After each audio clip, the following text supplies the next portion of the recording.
Hoje nós estamos recebendo aqui o psiquiatra e psicólogo Augusto Cury. Prazer em tê-lo aqui conosco, doutor Augusto Cury.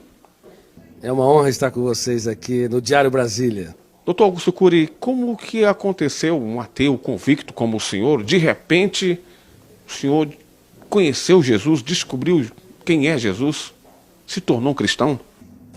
Bom, eu fui um dos maiores ateus que já pisou nessa terra.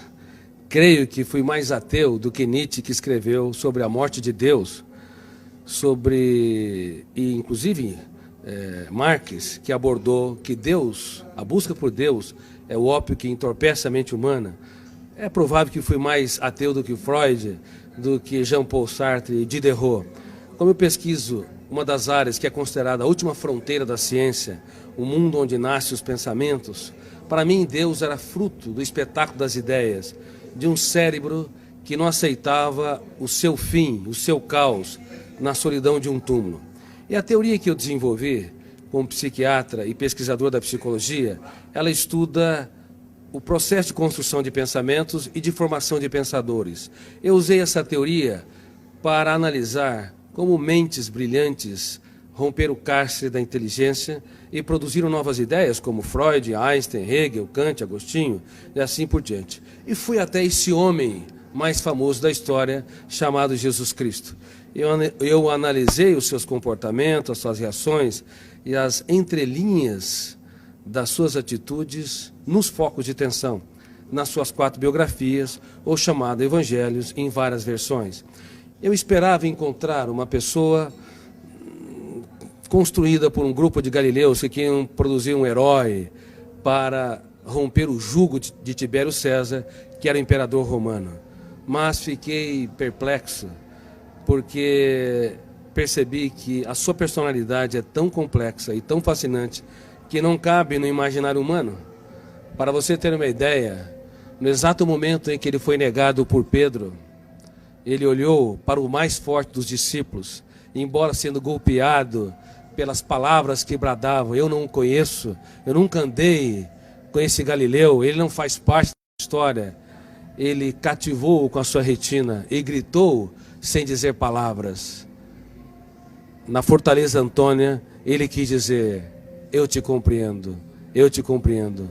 Com o seu olhar, ele economizou palavras, mas fez um discurso mais brilhante que o mais poético de todos os discursos. E quantas vezes você, pai, mãe, você, professor ou executivo, está diante de uma pessoa que falha, erra, e ao invés de simplesmente olhar e lhe dizer sem palavras: eu te compreendo, e nós julgamos, excluímos.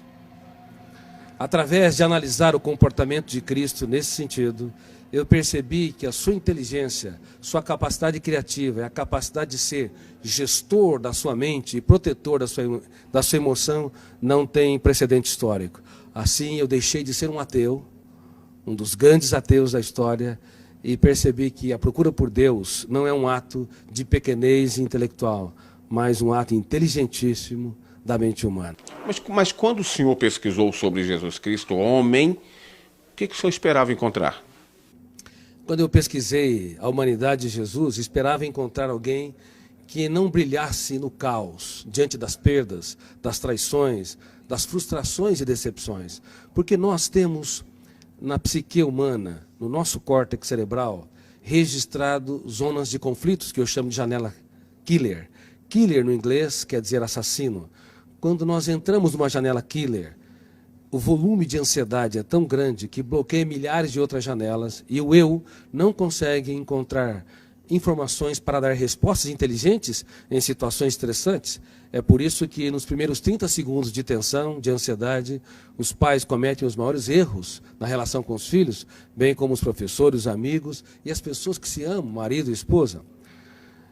Eu esperava encontrar alguém que não brilhasse no drama, no deserto, nas tempestades. Mas é impressionante, quando o mundo desabava sobre o homem Jesus, ele, ao invés de ser preso pelas janelas killers, ele abria as janelas da sua mente, olhava para a tempestade e via nela a chuva, uma oportunidade solene para cultivar. Enquanto que nós, muitas vezes, diante das perdas, decepções, diante das lágrimas, das injustiças e fracassos, recuamos. Ele não. Ele cultivava as flores e usava suas mãos nesse processo. Muitos querem a beleza das flores, mas não têm coragem de sujar as suas mãos para cultivá-la e irrigá-la. O senhor tem, assim, uma noção do que aconteceu? Porque, na realidade, o senhor é um dos grandes cientistas do mundo, um dos grandes psiquiatras, um dos grandes psicólogos do mundo. Essa descoberta do senhor pode ser levada até para um campo científico, e eu poderia até dizer aqui que é quase que dizendo aqui que se cientificamente Deus está existindo, ou Jesus é Deus. Exatamente. Ao analisar o comportamento de Jesus nas mais diversas situações que ele se encontrou, eu fiquei cônscio que esse homem não cabe no imaginário humano. Somente alguém que é sobre-humano, filho de Deus, poderia ter as reações que teve nos mais dramáticos estímulos estressantes. Veja bem, no ato da traição, era de se esperar que ele fosse golpeado pelas zonas de conflito do medo ou da raiva, agredisse o seu traidor, ou se punisse e se achasse o mais derrotado dos seres humanos, porque foi traído pelo mais culto, o mais sereno, o mais tranquilo dos discípulos, Judas Iscariotes. Mas, ao invés de se punir ou punir o outro, ele olhou para o seu traidor e teve a coragem de dizer: amigo, para que vieste? Nunca na história um traidor tratou com tanta... Na história, um traidor foi tratado com tanta dignidade pela pessoa traída, indicando que Jesus não tinha medo, na verdade, de ser frustrado ou decepcionado. Ele tinha medo de perder um amigo. O que nos leva a compreender, do ponto de vista psiquiátrico, psicológico e sociológico, que um grande educador é aquele que aposta tudo que tem naqueles que pouco têm. É aqueles que têm coragem para se fazer pequeno, para tornar os pequenos grandes.